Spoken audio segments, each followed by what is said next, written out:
100 Cupboards, Book 1 by N.D. Wilson.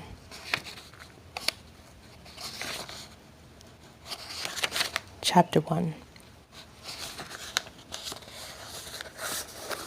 Henry, Kansas is a hot town and a cold town. It is a town, so there are many times when you can hear a fly trying to get through a window of a locked-up antique store on Main Street. Nobody remembers who owns the antique store, but if you press your face against the glass like a fly, you'll see that whoever they are, they don't have much beyond a wide variety of wagon wheels. Yes, Henry is still a small town, but there have been tornadoes on Main Street. If the wind blows, it's like it won't ever stop. Once it's stopped, there seemed to be no hope of getting it started again. There is a bus station in Henry, but it isn't on Main Street. It's 1 block north. The town fathers hadn't wanted all the additional traffic. The station lost 1/3 of its roof to a tornado 15 years ago. In the same summer, a bottle rocket brought a gift of fire to its restrooms. The damage has never been repaired, but the town council makes sure that the building is painted fresh every other year. Always the color of a swimming pool. Page 2. There is never graffiti. Vandals would have to drive more than 20 miles to buy the spray paint. Every once in a long while, a bus creeps into town and eases to a stop beside the mostly roofed, bright aqua station with the charred bathrooms. Henry is always glad to see a bus. Such treats are rare. On this day, the day our story begins, bus hopes were high. The Willis family was expecting their nephew, and the Mr. and Mrs. stood on the curb waiting for his arrival. Mrs. Willis couldn't hold nearly as still as the town. She was brimful of nervous energy and busily stepped on and off the curb as if she were waiting for the bus to take her off to another lifetime of grammar school and jump rope. She had planned to wear her best dress on principle. It was the sort of thing her mother would have done, but she had no idea which of her dresses was best or how to begin the selection process. It was even possible that she didn't have a dress that was best. So she remained in her sweatpants and t-shirt. She had been canning in her kitchen and looking pleasant despite the faded teal of her pants. Her face was steam-ruddied and happy, and her brown hair, which had originally been pulled back into a ponytail, had struggled free. On this day, if you got close enough, as her nephew would when he hugged, page 3, she smelled very strongly of peaches. She was of medium build in every direction, and she was called Dottie by her friends, Dots by her husband, and Mrs. Willis by everyone else. People liked Dottie. They said she was interesting. They rarely did the same for her husband. They said Mr. Willis was thin, and they didn't mean just physically.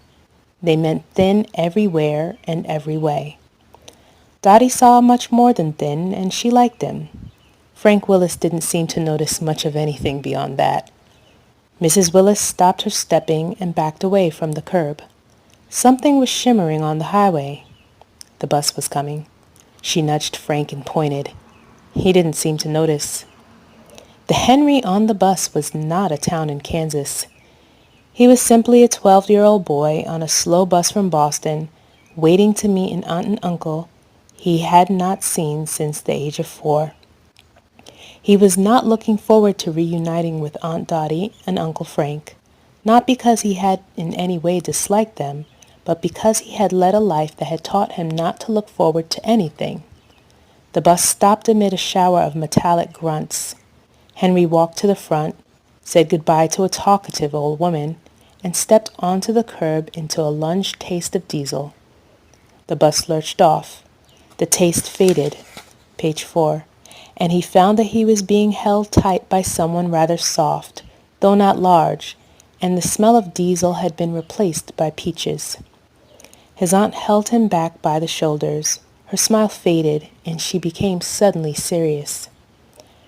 "We're both so sorry about your parents," she said. She was diligently eye-wrestling him. Henry couldn't quite look away.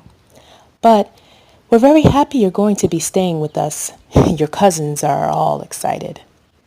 Someone patted Henry on the shoulder. He looked up. "Yup," Uncle Frank said.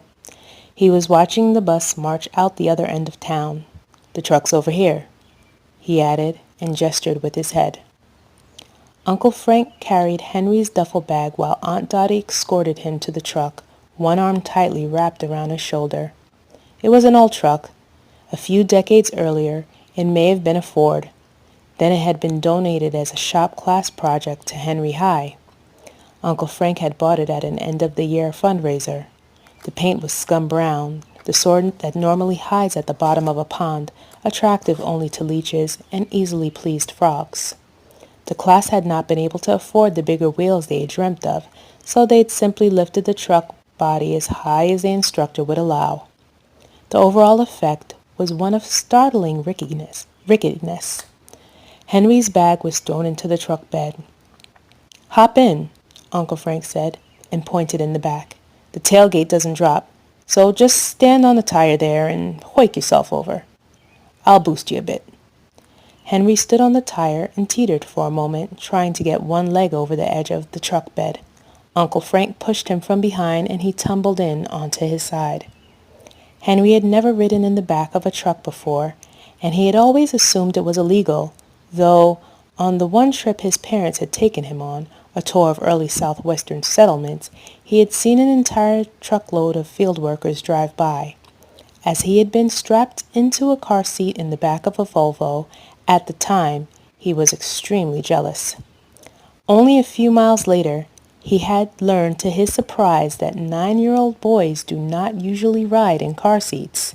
A laughing school bus full of children taught him the lesson at a stoplight.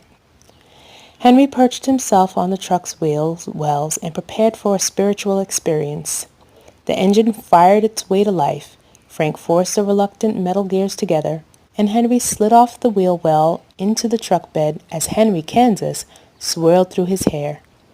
They drove 1 block before the truck shifted its weight in the saddle and muscled around a right turn. Page 6. Henry slipped onto his back and spread eagle so he wouldn't roll. 2 blocks later, the truck bounced hard, and gravel rattled in the wheel wells like gunshots. Henry watched a rooster tail of dust climb into the sky behind the truck, and he tried to keep from banging his head every time the truck hopped a pothole. Eventually, Uncle Frank stopped with a strong pull on the emergency brake, and Henry slid head first into the back of the cab. Henry picked himself carefully up onto all fours and peered at a pale blue house that he vaguely remembered.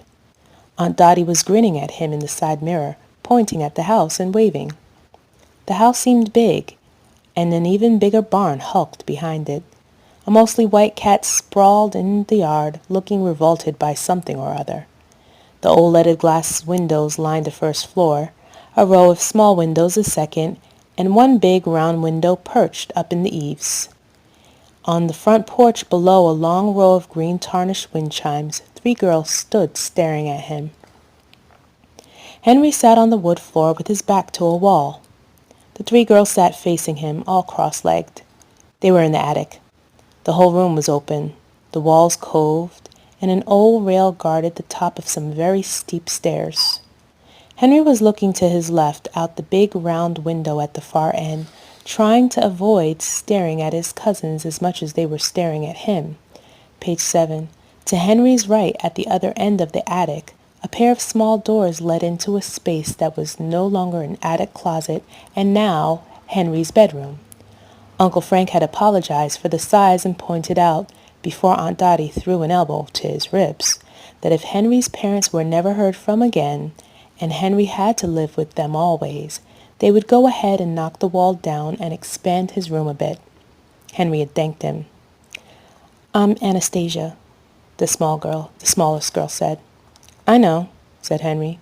She was the youngest, small and wiry for a 9-year-old, and freckled. Her hair was brown, but Henry thought it looked like it wanted to be red.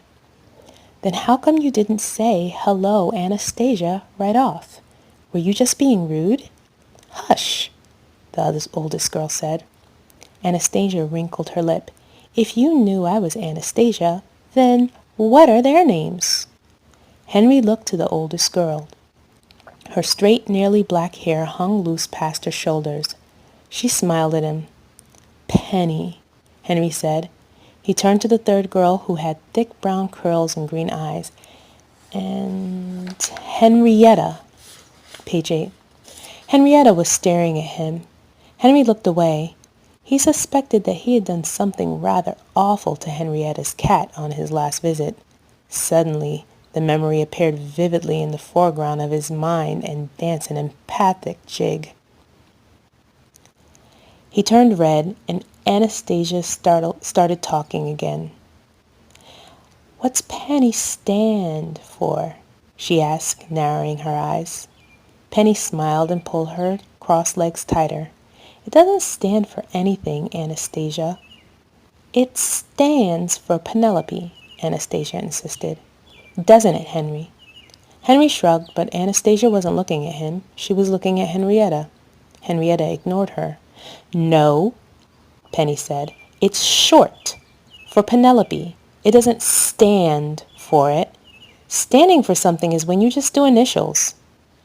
Henry tried to catch Henrietta's eyes. "Do they call you Henry?" he asked. "Yes," Henrietta said. Henry watched her jaw clench. "I don't like it," she added. "Henrietta's too long," Anastasia said. Henry thought for a moment. "It's no longer than Anastasia." He double-checked the syllables in his head. "Yeah. For a while, I wanted to be called Josephine, but then they'd just call me Joe." Henrietta looked at Henry. "Will you call me Beatrice?" Sure," Henry said. "Well, we'll call you Beat," Anastasia said, smiling. "No, you won't," Henrietta said. "Not if you want to keep your teeth." "Stop it," Penny said. "Why don't we just call you Henrietta? Now that he's here, we can't call you Henry." Henrietta considered this option. She looked at Henry. She seemed to want him to agree. "Okay," Henry said. They were silent again, and Henry's thought wandered back to his tour of the house. The revolted cat, one of the girls had called him Blake, had quickly disappeared while Aunt Dottie led Henry onto the porch and very helpfully said, "Henry, you remember the girls." Henry had been attached to a human train, one back from the engine, on a high-speed tour of the house. He had seen sofas, gifts from dead great-aunts, lamps that didn't work, treasures acquired by Uncle Frank on the internet, including a fish fossil now being used uniquely and quite cheaply, Dottie pointed out, as an end table. Fingers pointed down the stairs into a dark basement. Various artistic pieces were highlighted, all produced by Frank and the girls. Page 10. Aunt Dottie had laughed and called them especially local artists. Henry was shown the junk drawer containing a small flashlight, a box of rubber bands, a sedimentary layer of pens, pencils, paper clips, glue, and a plastic box with the picture of the ocean on its lid. He had seen the toilet, been shown the plunger, and heard of the plumbing trouble. He had been told to hold still and listen to see if the fridge would make its funny noise. It hadn't, but he had been warned that he would know when it did. And on the big second-story landing, there had been a door to a room at the front of the house. Henrietta had called it Grandfather's room, but no one had gone near it. Every other door in the house, every cabinet, every drawer, and every cupboard had all been opened, but not that one. Henry's mind snapped back. He was still on the floor in the attic. The girls had not yet grown weary of him and departed. "Henry," Anastasia said. "Henry, do you think your parents are going to die?" Penny shot an eye rebuke in her sister's direction, but it went unheeded. Henrietta and Anastasia were staring at Henry. Henrietta began twisting her hair. Anastasia leaned forward. "Zeke Johnson's dad got killed by a combine." "Stop it," Penelope said. "If you don't want to talk about it, Henry." "Penelope likes Zeke," Anastasia said. Henrietta laughed. Penelope darkened. "Everyone likes Zeke," she said. Anastasia looked right into Henry's eyes. "He goes up to the graveyard by himself," she said, "and he pitches baseballs at his dad's gravestone." Penelope crossed her arms. Mr. Simon told him to write his dad a goodbye letter and he didn't want to, so he pitched to him instead. I don't want to talk about Zeke, Henrietta said. Penny always talks about Zeke. I want to hear about Uncle Phil and Aunt Ursula. Do you think they're going to die? Anastasia asked again. Penelope stiffened. You don't have to, Henry. Henry pulled in a deep breath and then sighed. No, it's okay. I don't know much anyway. They got taken hostage riding their bicycles in Columbia. The men who talked to me at school said they would be ransomed back. What were they doing? Henrietta asked. They're travel writers, and they wanted to write a book about bicycling across South America. They've been doing stuff like that ever since I was old enough to go to school. You've been to a lot of places then, Henrietta said. Page 12. No, Henry said. They never take me with them. I've been to Disney World, but that was with a nanny. In California once. Anastasia leaned forward. Your parents really got kidnapped? She asked. Henry nodded. By guys with guns? Do you think they had masks? Your parents must be tied up in a cave somewhere right now. I don't know, something like that, Henry said. They got kidnapped, anyway. The three girls were impressed, and they sat, chewing on their lips or nails, examining Henry and quietly contemplating the situation. After a moment, Frank's voice climbed loudly up the stairs. Scrub the bones, he yelled, and the attic echoed. What? Henry asked. The girls picked themselves up off the floor. Teeth, Henrietta said.